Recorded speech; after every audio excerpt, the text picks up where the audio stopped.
Kita semua pernah ngerasain kan, iman itu kadang kayak roller coaster emosi. Satu hari rasanya deket banget sama Tuhan, besoknya kok ragu lagi. Nah, hari ini kita bakal bongkar satu koneksi penting yang sering banget kita lupain. Hubungan antara apa yang ada di kepala kita, sama apa yang dirasain sama hati kita. Emangnya dua hal ini beneran terpisah? Yuk kita cari tahu bareng-bareng. Nah, ini dia pertanyaan utamanya. Iman itu soal perasaan atau soal pikiran? Sebagian dari kita mungkin mikir, ya jelas perasaan dong, harus ada getaran di hati, harus terasa. Tapi sebagian lagi mungkin bilang, tunggu dulu, iman itu harus ada dasarnya, harus logis, harus pakai pikiran. Jadi kita harus ada di pihak mana nih dalam perdebatan antara hati dan kepala ini?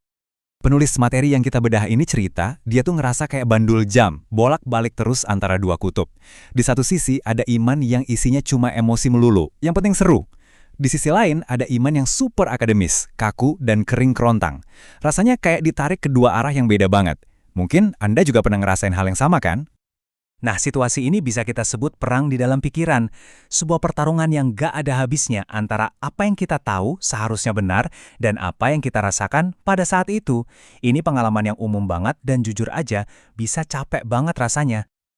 Oke, cukup soal masalahnya. Sekarang yuk kita cari solusinya. Dan disinilah bagian yang paling menarik. Waktu kita buka Alkitab, kita justru nemuin penekanan yang luar biasa pada pentingnya berpikir. Ini bukan berarti kita harus jadi robot tanpa emosi loh, tapi ini soal memulai perubahan dari tempat yang benar. Coba diperhatiin baik-baik.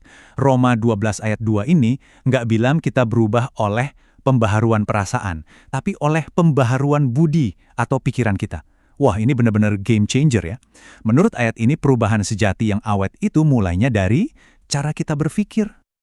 Perintah ini dipertegas lagi di Kolose 3 ayat 2. Kata kuncinya jelas banget. Pikirkanlah. Atau dengan kata lain, arahkan pikiranmu. Ini bukan sesuatu yang terjadi otomatis. Ini adalah pilihan yang aktif. Kita sengaja memfokuskan lensa pikiran kita ke gambaran yang lebih besar, ke hal-hal yang kekal. Bukan cuma ke masalah sementara yang ada di depan mata. Ayat yang ini lebih dahsyat lagi. Coba bayangin, pikiran kita itu kayak gerbang benteng. Nah, menawan segala pikiran itu artinya kita jadi penjaga gerbangnya. Kita nggak biarin setiap pikiran liar, negatif, atau nggak bener masuk gitu aja. Sebaliknya, kita aktif menyaringnya, kita periksa, dan kita pastikan setiap pikiran itu tunduk pada kebenaran Kristus.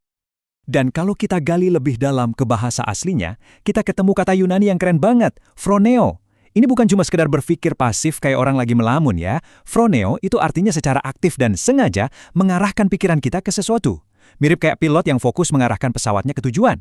Ini adalah sebuah tindakan yang butuh niat. Oke, jadi kita diperintahkan untuk berpikir. Terus, apa hubungannya sama perasaan kita? Nah, disinilah semuanya jadi nyambung. Ternyata, ada hubungan sebab akibat yang kuat banget. Apa yang kita tanam di pikiran, itulah yang akan kita tuai dalam bentuk perasaan. Tabel ini ngejelasinnya dengan simpel banget. Coba deh kita pikirin, saat kita sengaja merenungkan betapa baiknya Tuhan, apa yang muncul di hati? Rasa damai, harapan, sukacita. Waktu kita fokus ke pengorbanan Kristus, hati kita jadi penuh rasa syukur. Bahkan saat kita mikirin penderitaan, kalau kita arahkan pikiran kita ke harapan kekal, yang muncul justru ketabahan yang luar biasa. Jadi, emosi yang sehat itu bukan tujuan utamanya, tapi hasil dari pikiran yang sehat. Jadi, jangan sampai salah paham ya. Ini bukan tentang mematikan atau menekan emosi kita. Justru sebaliknya, ini adalah cara untuk menumbuhkan emosi yang lebih sehat, lebih dalam, dan lebih stabil. Emosi yang akarnya kuat di dalam kebenaran, bukan yang gampang goyah karena cuaca kehidupan yang berubah-ubah. Oke, teorinya keren banget. Tapi gimana cara ngelakuinnya di kehidupan nyata yang super sibuk ini? Yuk, sekarang kita masuk ke bagian yang paling praktis. 3 langkah sederhana untuk mulai memperbarui pikiran kita.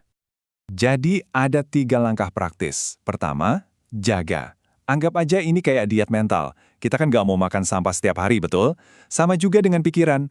Hati-hati dengan apa yang kita tonton, dengarkan, dan baca. Kedua, beri makan. Jangan biarin pikiran kita kosong. Justru isi secara proaktif dengan hal-hal yang baik. Baca Alkitab, dengarkan pengajaran yang membangun, baca buku yang berkualitas. Dan yang ketiga, evaluasi. Sesekali coba deh berhenti sejenak dan check-in sama diri sendiri. Tanya, seharian ini aku mikirin apa aja ya? Kesadaran ini adalah langkah pertama menuju perubahan. Lalu, apa hasilnya kalau kita konsisten melakukan ini? Apa hadiahnya? Jawabannya sederhana tapi dalam banget. Kita akan menemukan sebuah cara merasa yang benar-benar baru. Kutipan ini, wah, benar-benar merangkum semuanya. Saat pikiran kita diperbarui, emosi kita bakal ngikutin. Kita mulai merasakan damai dan sukacita yang sejati. Bukan karena semua masalah tiba-tiba hilang, tapi karena jangkar pikiran kita tertanam kuat pada kebenaran. Cara kita memandang dunia akan secara radikal mengubah cara kita merasakan dunia. Jadi sebagai penutup, mari kita bawa ini jadi perenungan pribadi. Coba ambil waktu sejenak. Dari semua yang sudah kita bahas, kira-kira apa sih satu pola pikir negatif atau kebohongan yang terus-terusan muter di kepala Anda? Mungkin inilah saatnya untuk mulai menawan pikiran itu dan menggantinya dengan kebenaran. Karena perubahan kecil di pikiran Anda hari ini bisa banget menghasilkan buah emosi yang sama sekali baru di hari esok.